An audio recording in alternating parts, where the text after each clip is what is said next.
Shalom Bapak Ibu Saudara.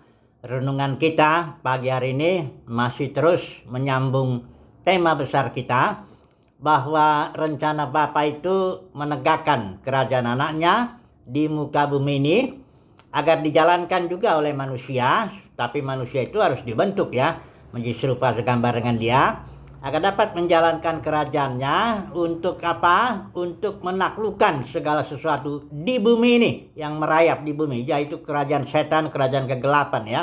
Dan supaya juga merampas ya tawanan-tawanan setan itu ya. Karena orang nggak terima Yesus itu bukan karena apa, tapi dibutakan oleh kuasa kegelapan itu. Jadi itu yang harus dirampas, supaya semua orang datang kepada Tuhan Yesus. Setiap lutut bertelut, lidah mengaku Yesus adalah Tuhan ya. Dan Yesus juga bilang, dia janji, aku akan tarik semua orang datang kepadaku. Nah, ini semua digambarkan oleh Taman Eden ya, pergerakan terus dari Kejadian sampai Wahyu, Yerusalem baru, mempelai anak domba. Oke. Nah, sekarang kita sudah bicara mengenai Abraham. Berkat Abraham itu apa? Berkat Abraham itu adalah Roh Kudus. Kita sudah lihat di Galatia, sudah baca Galatia 3:14, bahwa berkat Abraham itu bagi kita bangsa-bangsa lain itu adalah Roh Kudus yang kita terima ketika kita lahir baru ya, seperti begitu ya. Nah, berkat Abraham untuk keturunan jasmaninya itu tanah perjanjian ya, itu nggak ada hubungannya dengan kita ya.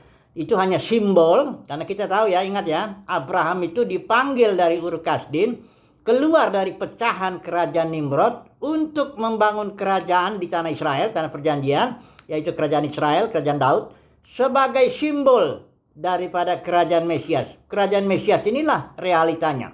Nah, sekarang kita mau bicara dari Abraham sampai kepada Yesus yang adalah realita daripada yang disimbolkan oleh Abraham. Bukan hanya yang disimbolkan oleh Abraham, juga yang disimbolkan oleh perjanjian lama antara Yahweh dengan Israel itu ya.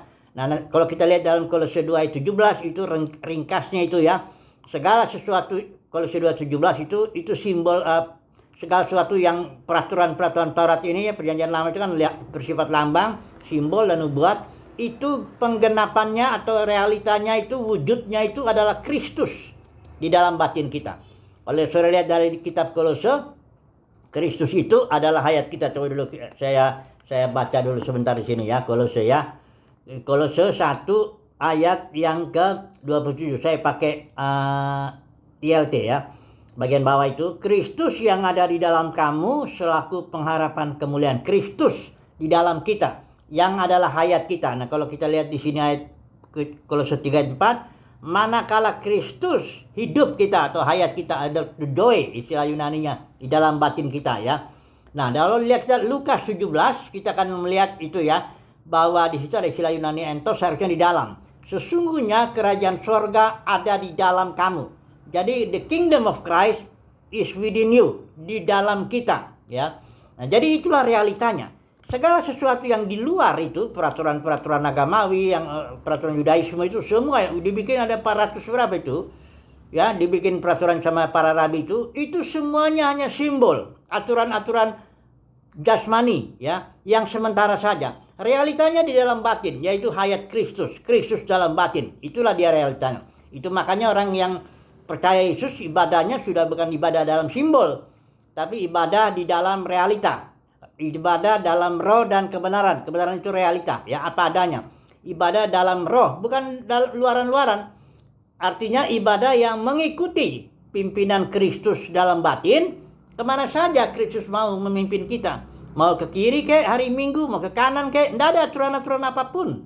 Ya, ibadah yang Yesus ajarkan itu ibadah dalam roh dan kebenaran. Mengikuti Kristus kemana saja dia pergi. Itulah para pemenang yang dijelaskan di Wahyu pasal 14 ya. Para pemenang itu. Oke. Sekarang kita akan melihat lagi tadi. Yesus itu berkata Abraham itu adalah Roh Kudus. Roh Kudus itu roh apa? Nah, kalau kita baca di dalam 1 Korintus 15, mari kita baca. Karena Yesus itu realitanya. Perhatikan ya. Saya baca ayat 45.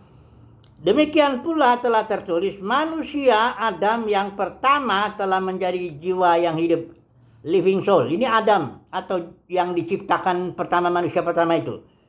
Adam yang terakhir, ini Yesus yang dimaksud. Sebagai roh yang memberi hidup, life giving spirit. Yesus itu adalah roh yang memberikan hayat. Nah, itu sebabnya Yesus bilang, aku datang dari 10 ayat 10 supaya mereka mempunyai hayat, hidup joy dalam batin itu, dan bertumbuhlah hidup joy itu sehingga mempunyainya dalam segala kelimpahan. Ini nggak ada kaitannya dengan duit ya, kalau pengkhotbah cinta uang ya memang begitu. Dia menafsirkan hidup berkelimpahan itu banyak uang, sukses, makmur. Itu biarkan aja itu ya. Itu pengkhotbah cinta mamon. Saudara sebaiknya jangan mendengarkan itu ya. Oke. Nah, jadi Yesus itu realita. Yesus itu bahkan dia itu bait suci yang realitanya ya. Dia juga kerajaan sorga yang termanifestasi di bumi. Yesus itu ya, pribadi Yesus. Dan dia berikan itu ke dalam batin kita, realitanya itu hayat Kristus itu ya, kerajaan sorga itu dalam batin kita. Nah, sekarang kitalah yang menjalaninya ini ya. Nah, persoalannya begini ya, orang Kristen tuh ada yang bertumbuh hayat Kristusnya, batin, ada juga yang tidak. Saudara, mari kita tutup dulu renungan singkat ini dengan satu bagian firman Tuhan, perikop ya, tentang perumpamaan penabur. Karena di situ ada dua tipe orang Kristen yang tidak bertumbuh hayat Kristus dalam batin dan tidak berbuah, sehingga belum bisa nanti ketika Tuhan datang kedua kali, belum bisa bersama-sama dengan Kristus menegakkan kerajaannya di bumi, menaklukkan segala sesuatu, belum bisa. Mari kita melihat dulu, nggak usah kita baca semua, tapi intinya di Matius 13 ini adalah firman tentang kerajaan sorga ya, bukan tentang sukses, bukan tentang apa-apa. Ini firman tentang kerajaan sorga. Saudara, kalau melihat itu, dan ya, ayat yang 13, ayat yang Matius 13 ayat 19 ya, kepada setiap orang yang mendengar firman tentang kerajaan sorga ya. Jadi perumpamaan penabur itu Yesus taburkan benih firman kerajaan sorga, bukan firman yang lain. Karena Injil yang Yesus beritakan itu Injil kerajaan sorga. Para rasul juga beritakan Injil kerajaan sorga. Yohanes Pembaptis juga beritakan kerajaan sorga. Tidak ada yang nggak memberitakan kerajaan sorga. Perjanjian baru semua tulisan berbicara soal kerajaan sorga. Ini diperhatikan ya, 19. Firman tentang kerajaan sorga, tetapi tidak mengertinya. Ini adalah orang yang seperti apa? Ditabur ya, seperti benih ditabur di pinggir jalan. Kan ada 4 tuh ya, penabur itu. Yang pertama pinggir jalan, ini dia menerima firman kerajaan sorga, nggak ngerti ya, diambil sama iblis ya.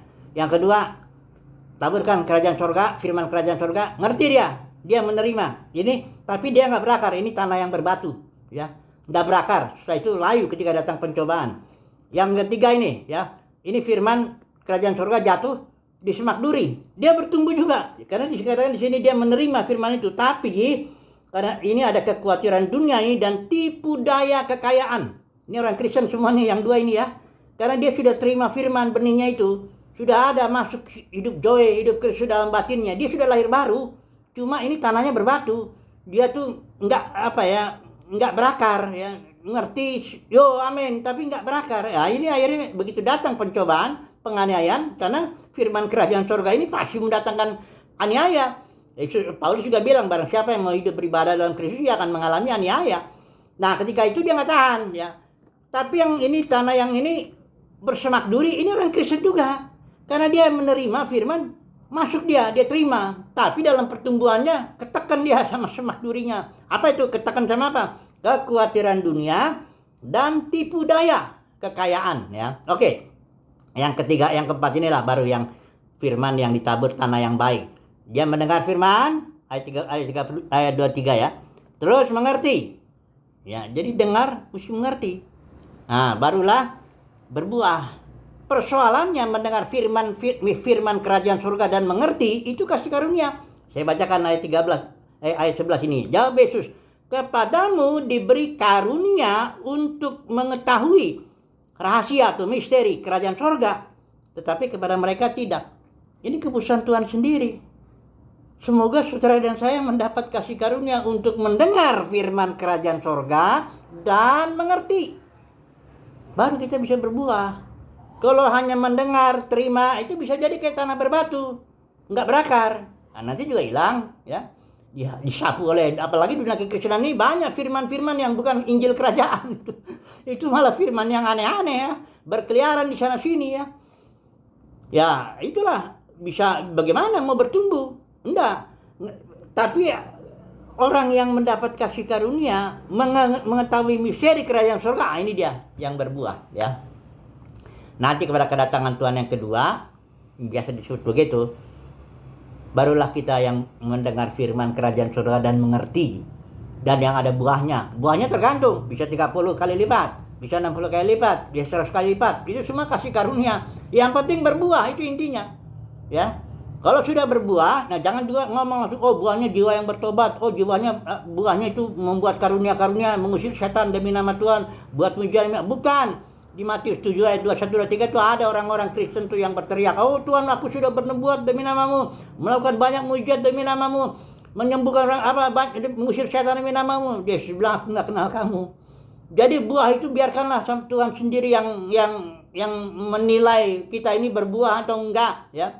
Berbuah itu nggak ada hubungan dengan popularitas dalam lembaga Kristenan. Wah, hebat dipakai Tuhan. Belum tentu. Tunggu dulu lah. Tunggu dulu. Biar Tuhan Yesus datang yang kedua kali, biasa disebut. Nanti dia menghakimi gerejanya.